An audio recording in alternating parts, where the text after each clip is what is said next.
So I have a super quick project share, and this is for Poochie, who is Poochie Tats on YouTube and Instagram, and she has hand-drawn ephemera that I did show you in a prior video, but now I want to show you one of the projects that I made. So in that video, if you watched it, you'll remember that I had printed a humongous little gingerbread house, and I ended up turning it into a shaker box. You guys know that I love any kind of house, anything that looks like a house. And so I made her ephemera really big, and I cut it out using my Cricut, and then I stitched around it and made a little sequin mix to go with it, and it came out so cute. And then I used these little hearts that I think they're from they're Joey's brand, so they were just in my stash.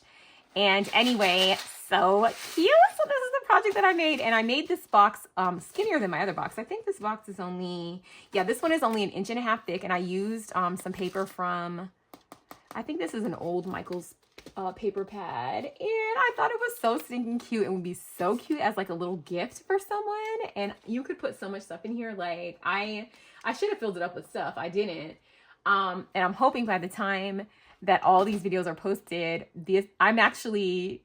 I can tell you guys a surprise, because it should already get to her by now, but I am actually making all of these things, and I'm sending them to Poochie so she can have her beautiful creation brought to life and have it in her own hands. So all the things that I'm making, I have already as soon as I record this, I'm going to ship all of this stuff to her. And so she should have it by now, so she can see her beautiful artwork blown up and just see some of the fun things that we're creating. So if you want to get your hands on this, send a DM to Poochie on Instagram. I will put her info to her Instagram, and you just DM her, and she will send you the 10 files. They are $10. There's 10 pieces of ephemera. This is just one of the many pieces, and I made it humongous, which is a nice thing about printables.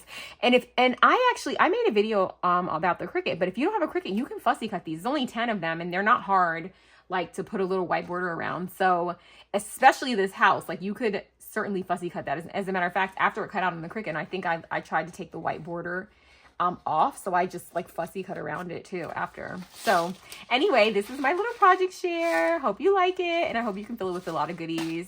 I'll see you guys in the next video. Bye.